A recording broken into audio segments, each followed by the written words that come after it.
यहीं पे आकाश है और यहीं पे काल नाम का क्या है, काल नाम का द्रव्य है। एक ही जगह पे, अलग अलग नहीं है किसी भी स्थान पे, ये बटे हुए नहीं है।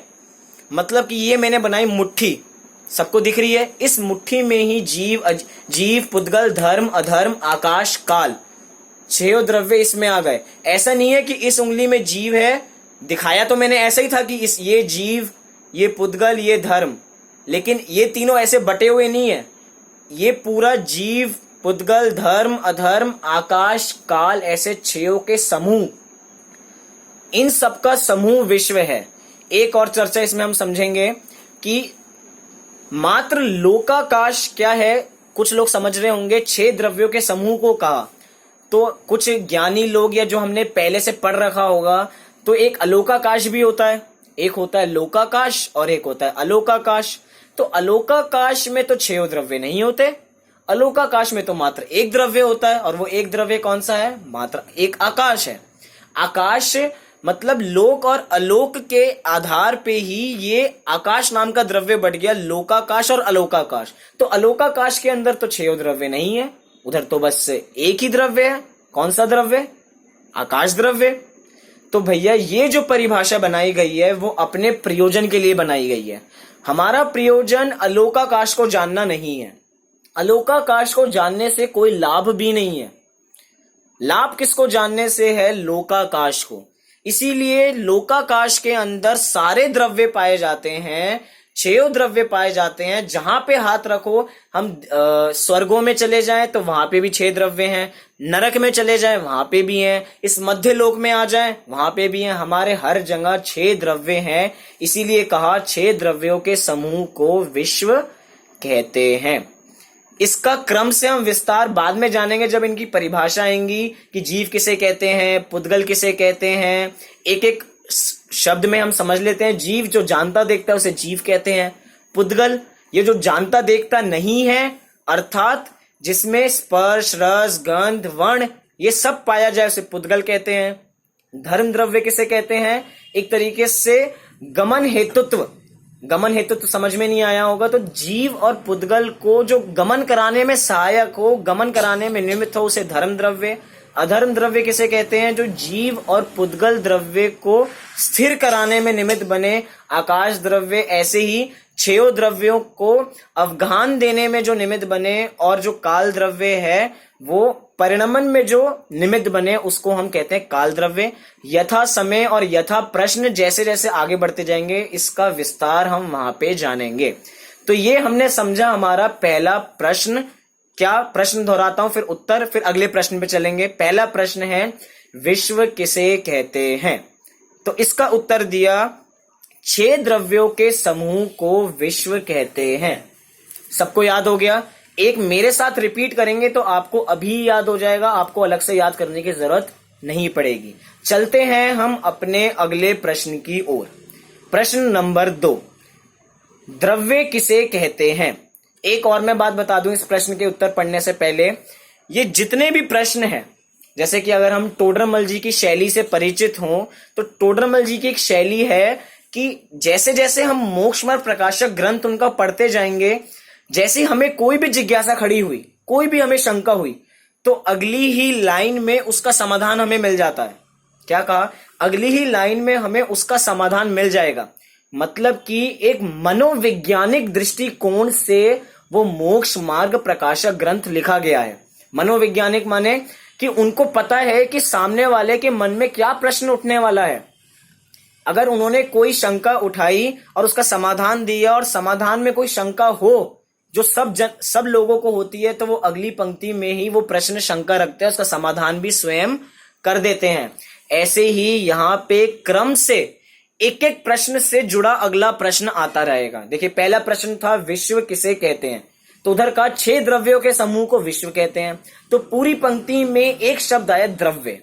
अब सहज प्रश्न उठना चाहिए, भैया अब द्रव्य किसे कहते हैं, हम तो द्रव्य भी नहीं जानते, द्रव्य किसे कहते हैं। तो सीधा प्रश्न नंबर 2 बनाया, द्रव्य किसे कहते हैं। सभी को उत्तर दिख रहा होगा, उसका उत्तर है गुणों के समूह को द्रव्य कहते हैं। क्या कहा, गुणों के समूह को द्रव्य कहते हैं। हम क्या द्रव्य समझते हैं? हम भी सही द्रव्य समझते हैं कि ये भी द्रव्य है, ये रुमाल आपको सबको दिख रहा है, ये रुमाल भी एक द्रव्य है, ये भी एक द्रव्य है, सब कुछ द्रव्य है। जितना भी हमें दिखाई दे रहा है सब द्रव्य है, A to Z सब द्रव्य है। तो उस द्रव्य, वो द्रव्य कैसा है, उसका स्वरूप क्या है, उसका लक्षण क्या है, हम द्रव्य को कैसे पहचाने? कोई हमारे सामने आ जाए, जैसे कि बहुत बार होता है ना, हम कहीं विदेश जाएं और हम किसी को नहीं जानते हो और कहें कि तुम्हें वहां यहां ऐसे ऐसे ऐसे ऐसे जाना है और उनसे मिलना है, तो हम कहेंगे भैया हम उनको पहचानेंगे कैसे? तो कोई कहता है भैया उनका घर बहुत बड़ा है, तो कहेंगे बहुत बड़ा घर है, तो बहुत बड़ा घर तो बहुत लोगों का होगा, हम कैसे पहचानेंगे? तो उनके घर के बाहर एक गाड़ी खड़ी होगी, तो गाड़ी तो ऐसे बहुत घर होंगे जो बड़े भी होंगे, उनके घर गाड़ी भी खड़ी होगी आगे। तो कहेंगे भैया एक ऐसा चिन्ह बताओ वस्तु का या उस व्यक्ति का जिससे हम उस व्यक्ति को एकदम पहचान लें, हमारे सामने आए और जैसा आपने हमें उसकी शक्ल बताई है हम उसको पहचान जाएं। वो कहे उसके दो नाक, उसकी दो आंखें होंगी, एक नाक होंगे, दो कान होंगे, तो भैया ये तो सबके ही होते हैं। तो कहा उसका हमने नाम बता दिया, उसका एड्रेस बता दिया, उसकी शक्ल, उसकी एक पासपोर्ट साइज फोटो दे दी। अब कहेंगे हाँ भैया हम उसको पहचान लेंगे। अब हमें उसका लक्षण पता लग गया कि वो कैसा दिखता है। सोने का लक्षण, जैसे कि पानी का लक्षण, पानी का लक्षण क्या है? पानी शीतल होता है। जो पानी को जानता है कि ये शीतल, इसका जिसका स्वभाव है वो पानी है, तो पानी किसी भी स्टेट में मिले, कैसा भी पानी मिले, वो अगर जानता है कि पानी शीतल है तो वो पानी को पहचान जाएगा, हाँ भैया ये पानी है। ऐसे ही हमें कहें हम द्रव्य कैसे पहचानेंगे? हमारे सामने कोई द्रव्य आए तो कहा कि आप द्रव्य ऐसे पहचानोगे कि गुणों के समूह को, जिस वस्तु में अनेक गुण हो, जिसमें अनंत गुण हो, अनंत गुण एक साथ हो, उसको कहा जाएगा द्रव्य। उदाहरण के लिए हम लेंगे जैसे कि आत्मा। आत्मा भी एक द्रव्य है। क्या है? आत्मा एक द्रव्य है। तो जैसे आत्मा एक द्रव्य है, आत्मा नाम का एक द्रव्य है, तो उसमें भी अनंत गुण है। अनंत गुण क्यों है? क्योंकि वो भी एक द्रव्य है। और द्रव्य की परिभाषा क्या है? द्रव्य की परिभाषा है गुणों के समूह को। तो हाँ भैया हमारी आत्मा में भी अनेक गुण है, अनंत गुण है। अनंत गुण कुछ गिनवाओ भैया। तो कहेंगे भैया हमें ज्ञान है, हमें दर्शन है, हमें चारित्र है, हमें सुख है, हमें सम्यक है, हमें वीर है, आदि आदि अनेक गुण है हमें। कितने गुण है? ऐसे हमें अनेक गुण हैं। तो क्या कहेंगे? सुख बस यहीं पे है क्या? या चलो बहुत सरल उदाहरण ले, ज्ञान। ज्ञान बस इधर ही है क्या? क्या मैं बस इधर ही जानता हूं? या कहें ज्ञान इधर ही है? सब लोग मानते हैं ना ज्ञान इधर है। बादाम खाते हैं जिससे हमारा ज्ञान बढ़े, बुद्धि बढ़े, तो ज्ञान बस इधर ही है क्या? तो जैन दर्शन कह रहे हैं भैया ज्ञान इधर नहीं है, ज्ञान तो पूरी जगह है। जहां जहां आपकी आत्मा है वहां वहां ज्ञान है। आपको पैर पे अगर आप सुन रहे हो एक मच्छर काट जाए, जोर की मच्छर काटे, तो आपको पता लगता है कि कोई मच्छर काटा है मुझको, तुरंत हाथ जाता है हमारा कि उसको भगाते हैं हम। तो कैसे पता किया कि आपको? अगर ज्ञान बस हमारे यहीं पे होता या यहां पे होता हमारे ज्ञान, तो बस जो चीजें यहां इसके संपर्क में आए तो ही हम जान पाए। लेकिन ज्ञान एक ऐसा गुण है, या आत्मा के अनंत गुण ऐसे हैं जो पूरे आत्मा में ही व्याप्त हैं। ऐसे अनेक गुण हैं। ऐसा नहीं कि सुख यहां पे, वीर्य यहां पे, चारित्र यहां पे, दर्शन यहां पे, ज्ञान यहां पे, ऐसे बटे हुए नहीं है, पूरे में व्याप्त हैं। ऐसे ही किसी भी द्रव्य में जो भी गुण होते हैं वो पूरे में ही व्याप्त होते हैं। इसलिए कहा कि गुणों के समूह को द्रव्य कहते हैं। देखिए गुण अगर बिखरे हुए हैं तो पहली बात तो वो द्रव्य नहीं है, क्योंकि अगर वे उसके गुण होंगे तो बिखरे हुए नहीं होंगे, और जो बिखरा हुआ होगा वो द्रव्य नहीं होगा। आया समझ में? दो बातें कहीं। अगर गुण बिखरे हुए होंगे तो वो एक द्रव्य नहीं कहलाएगा, और जो बिखरा हुआ है वो द्रव्य नहीं है, क्योंकि जिस द्रव्य के जो गुण हैं वो तो उसी के साथ रहते हैं ना। नींबू की खटास क्या नमक में रह सकती है? नींबू की खटास तो भैया नींबू में ही रहेगी, और नमक का खारापन नमक में रहेगा, उसके साथ सदा रहेगा, क्योंकि वो इसका एक गुण है। एक अविनाभाव संबंध है कि अगर द्रव्य गया तो उसके गुण चले जाएंगे, गुण गया तो द्रव्य चला जाएगा। जैसे कि अग्नि है तो धुआं है, और अग्नि नहीं है तो धुआं नहीं है, दोनों साथ रहेंगे, ऐसा नहीं हो सकता। मतलब धुआं है तो अग्नि नीचे होगी ही होगी। ऐसे ही जो गुण हैं वो हमेशा साथ रहते हैं, बिखरे हुए नहीं रहते।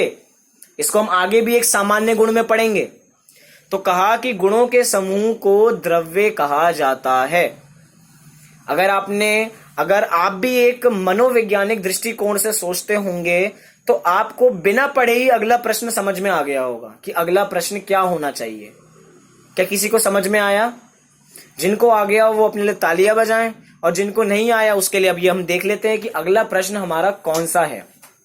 जैसे कहते हैं कि विश्व किसे कहते हैं, तो उसमें एक शब्द आया था क्या? 6 द्रव्य। तो उधर हमने देखा द्रव्य की परिभाषा देख ली कि द्रव्य किसे कहते हैं।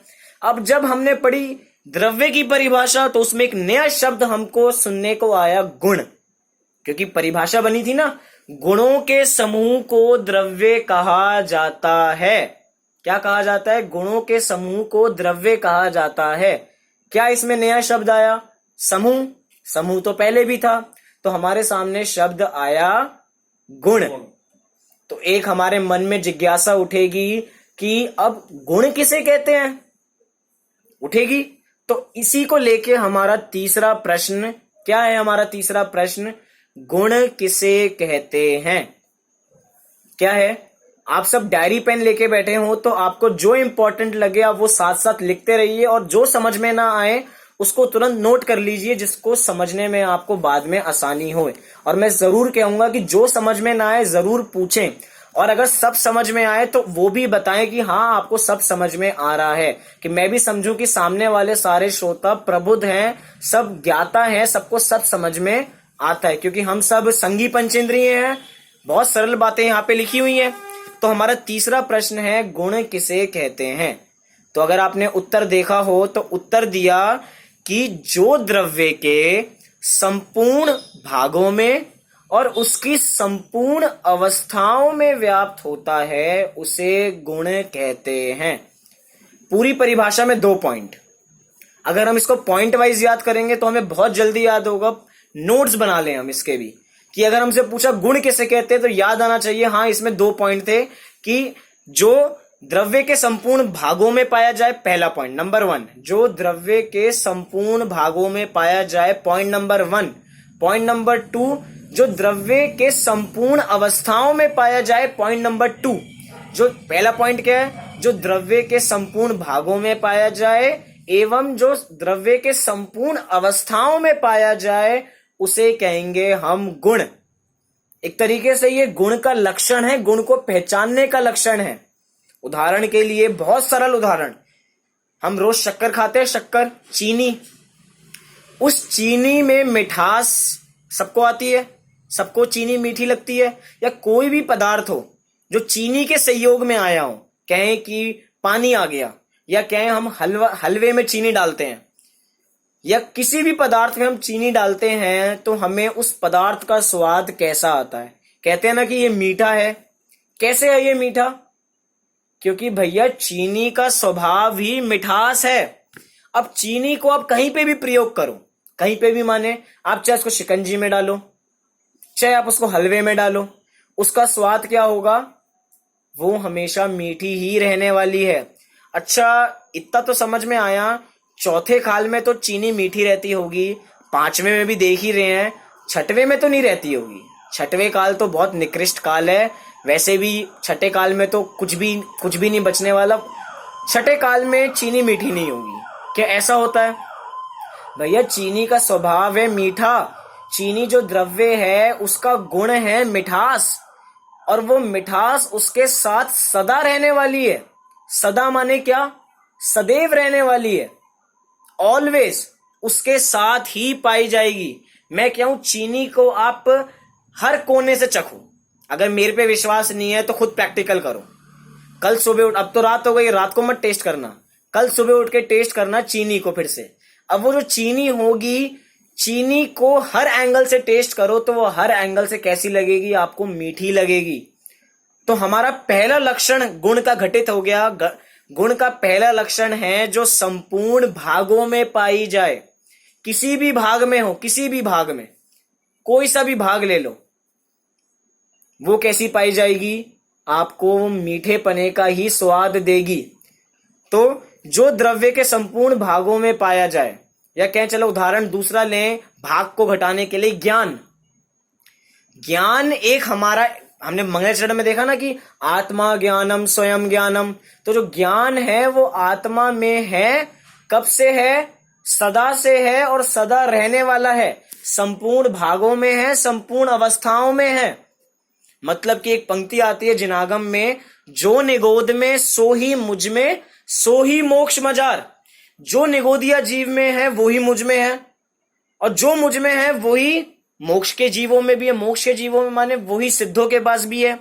तो ऐसी कौन सी चीज है जो तीनों के पास है? निगोदिया जीव के पास भी, मेरे पास भी, सिद्धों के पास भी।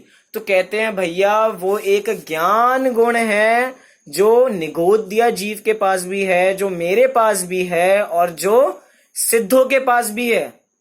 ये है हमारा एक ये है हमारा एक ज्ञान गुण जो संपूर्ण भागों में पाया जाएगा, संपूर्ण अवस्थाओं में पाया जाएगा। इसको कहा जाता है गुण।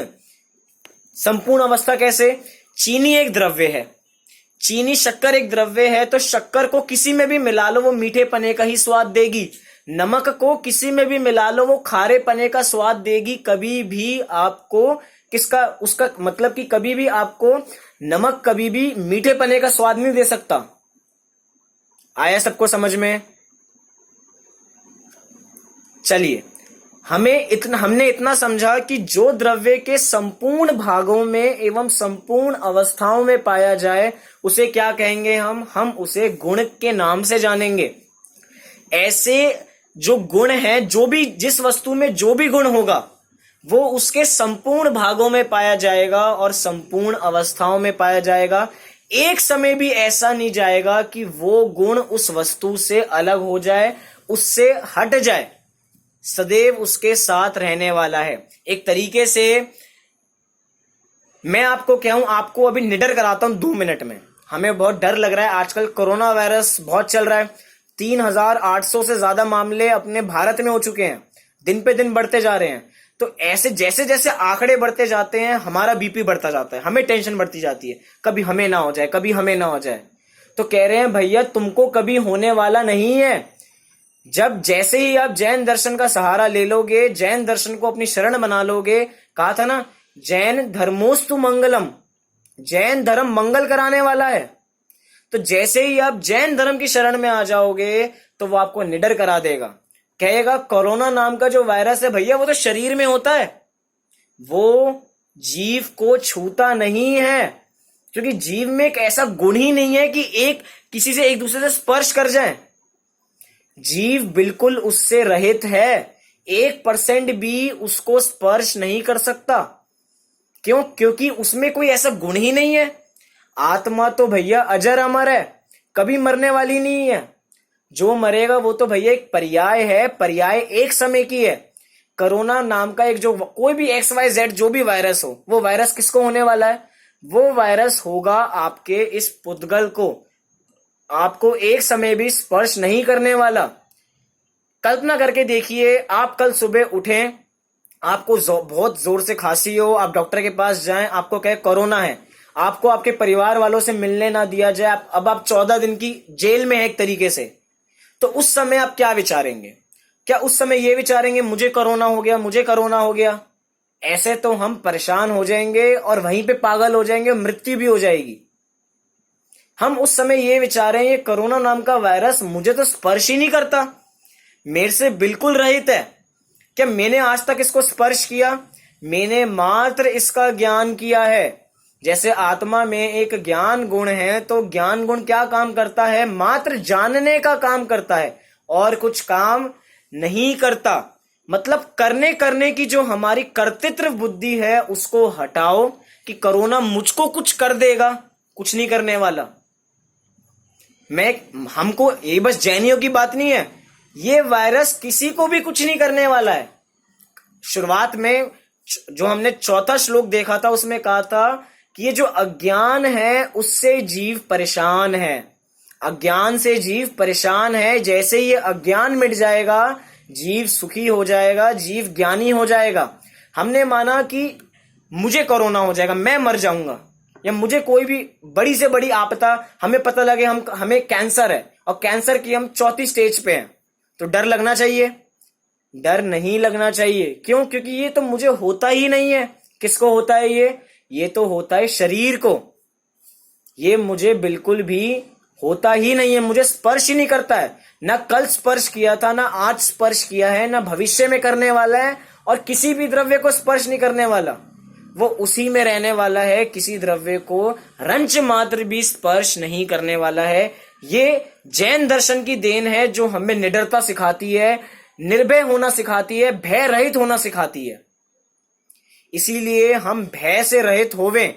अभी हमने अपनी जैन पाठशाला में, अभी हमने आज की पाठशाला में देखा कि विश्व किसे कहते हैं, उसके बाद हमने देखा द्रव्य किसे कहते हैं, उसके बाद हमने देखा गुण किसे कहते हैं। एक डेफिनेशन जो हमारी बची पर्याय किसे कहते हैं वो हम देखेंगे कल। आज के लिए आपका एक होमवर्क कि आपको ऐसा कोई द्रव्य ढूंढ के लाना है जो विश्व में शामिल हो, जिसको आप 7वां द्रव्य बता पाओ। वैसे तो आपको मिलने नहीं वाला, खूब सोचना। 6 द्रव्यों के समूह को ही विश्व कहते हैं, लेकिन हमें परीक्षा प्रधानी बनो, थोड़ा विश्वास होगा, थोड़ा श्रद्धान बढ़ेगा। एक बार मेरे कहने से सोच के देखो, क्या कोई द्रव्य है? ऐसे ही द्रव्य पे सोच के देखो। गुणों के समूह को द्रव्य कहा जाता है। कोई दूसरी स्टेज देखो, कहीं ऐसा आपको कोई द्रव्य मिला हो जिसमें गुणों के समूह को द्रव्य नहीं कहा जा रहा हो। या गुण की परिभाषा में घटित करके देखिए कि गुण किसे कहते हैं, जो द्रव्य के संपूर्ण भागों में हो। कोई ऐसा पदार्थ ढूंढिए जो संपूर्ण भागों में व्याप्त नहीं हो। ये आप सबके लिए एक होमवर्क, जो आप सब मुझे शुरू के कल 5 मिनट में बताएंगे कि आपने उस पर कितना काम किया। एक आपके लिए एक जरूरी सूचना, कल है महावीर जयंती। कल क्या है? कल है महावीर जयंती, अर्थात 6 अप्रैल सोमवार। अभी क्या है, लॉकडाउन का पीरियड है, तो सभी मंदिर जी हमारे लिए एक तरीके से बंद हैं, क्योंकि हम एक राष्ट्र में रहते हैं। तो राष्ट्र आज्ञा ये है कि अभी सारे मंदिर बंद हैं। तो इतिहास में शायद पहली बार हो रहा होगा कि महावीर जयंती पे हम मंदिर भी ना जा पाए। लेकिन अफसोस मत करिए कि हम मंदिर नहीं जा पा रहे हैं। हम यहाँ पे भी खूब स्वाध्याय कर सकते हैं, हम घर पे भी पूर्ण स्वाध्याय कर सकते हैं। तो कल उसी के लिए एक विशेष सेमिनार या विशेष क्लास महावीर जयंती पे, जिसका विषय होगा तीर्थंकर भगवान महावीर और उनका उपदेश। मतलब कि हमें क्या क्या सीखने को मिलता है भगवान महावीर से। क्या हम भी भक्त से भगवान बन सकते हैं? तो हाँ, आपको सब